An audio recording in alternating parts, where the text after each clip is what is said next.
أهلا بكم والسلام عليكم ورحمة الله وبركاته. دعوة ديال هكذا واس بي اس أنا بنا وحنا هشاشة كسر نواد قدبة وركة تلفزيون كأقدر كرون.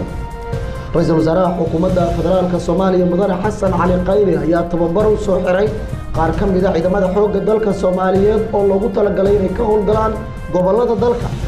وزير كمالية حكومة فدرالك الصومالية وحاول تببروا فري واحد حسابات وزارة المالية شغالة كترسل. xildhibaan maxamed cumar dalxa oo ka tirsan baarlamaanka Soomaaliya ayaa sheegay inuu san garanayn sida la isu waafajinayo doorasho hal qof iyo hal cod oo dalka ka dhacda iyada oo nidaamka 4.5 uu shaqeynayo.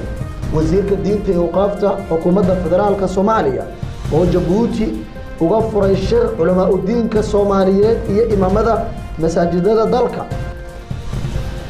mid ka mid ah xildhibaanada baarlamaanka Galmudug oo ku baaqay in markaasi laga shaqeeyo sidii ay Galmudug isugu imaan lahayd doorashada ay wadi lahayd iyo waliba Iiraan oo dishay in lagu naanaysi jiray xaaska Bershiya.